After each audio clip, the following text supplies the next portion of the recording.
Bonjour.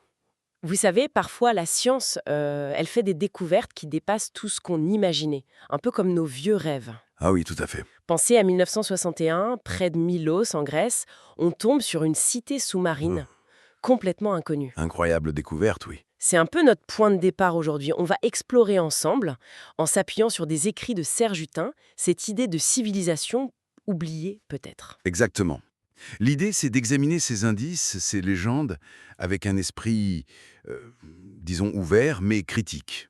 Hutin nous y invite. Oui, sans tout rejeter en bloc, ni tout croire non plus, c'est ça. Ouais. Un peu comme disait Bayle. C'est tout à fait l'esprit.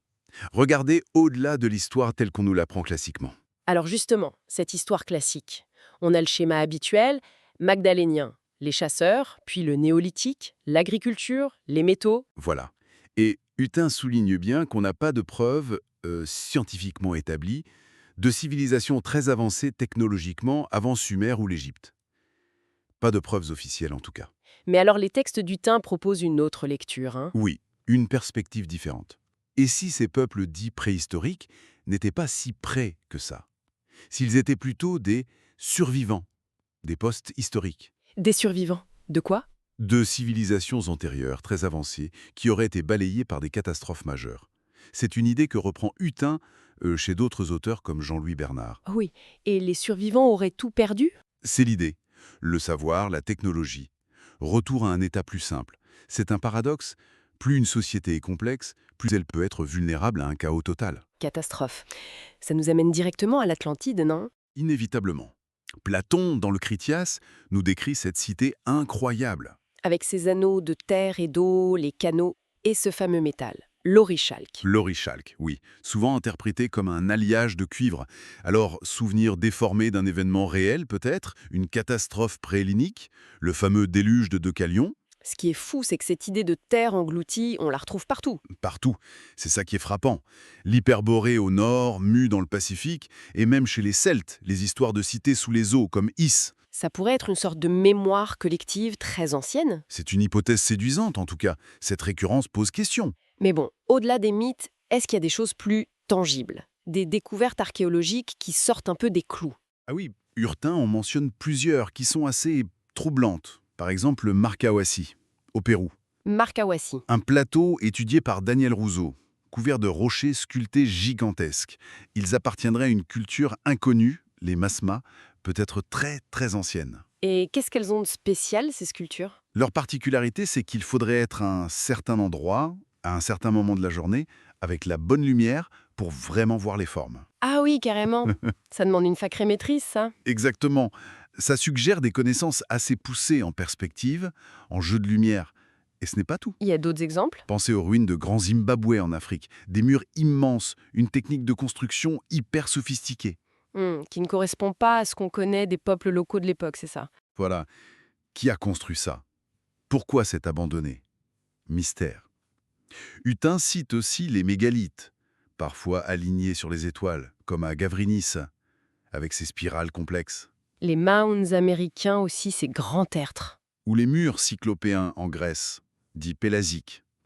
Autant d'énigmes pour l'archéologie classique. D'accord. Alors, face à tout ça, ces légendes, ces anomalies, comment Hutin explique-t-il la disparition possible de ces civilisations ou de leur savoir? Plusieurs pistes sont brassées dans ces textes. D'abord, les cataclysmes. Des événements naturels d'une violence qu'on imagine à peine. Genre tremblement de terre géant, déluge. Oui, et Hutin cite le géologue Pierre Termier.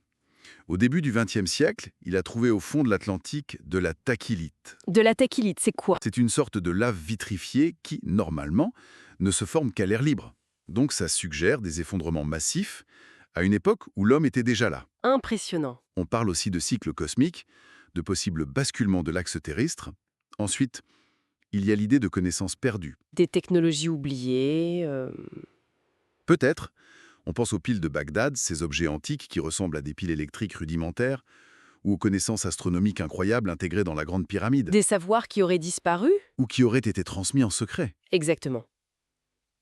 Peut-être via des traditions ésotériques, des cercles fermés. Ce qui nous amène à un point important que soulève Hutin. Comment la science officielle réagit face à ces découvertes qui dérangent un peu? Ah, c'est toute la question. Il y a une tension, c'est clair.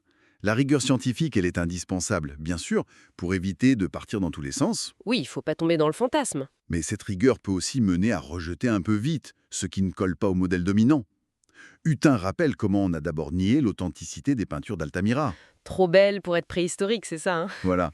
Ou les débats sans fin sur des outils trouvés dans des couches géologiques jugées impossibles, comme le Miocène. Et puis, il faut être honnête, il y a eu de vraies supercheries aussi, ça n'aide pas. Donc si on résume un peu, ce que suggèrent les explorations de Hutin, c'est que notre passé lointain est peut-être beaucoup plus riche, plus complexe, plus mystérieux que l'histoire qu'on lit dans les manuels. C'est ça. Les légendes, les découvertes bizarres. Ce serait comme des petits cailloux semés sur le chemin d'une histoire oubliée. Et l'invitation, c'est de regarder tout ça de près. Oui, avec une approche ouverte. Examiner toutes les pistes, même les plus folles en apparence, mais sans jamais lâcher l'esprit critique. Questionner les certitudes, c'est ça le moteur. Alors, pour finir, une petite question, une idée qui reste en suspens, inspirée par Hutin. Si la science finit souvent par découvrir ce qui semblait impossible hier, Mhm. quelles autres découvertes impossibles, enfouies sous nos pieds ou sous les océans, pourraient encore surgir et tout chambouler? Qu'est-ce qu'on trouverait si on osait vraiment pousser la porte de ces maisons hantées de l'archéologie?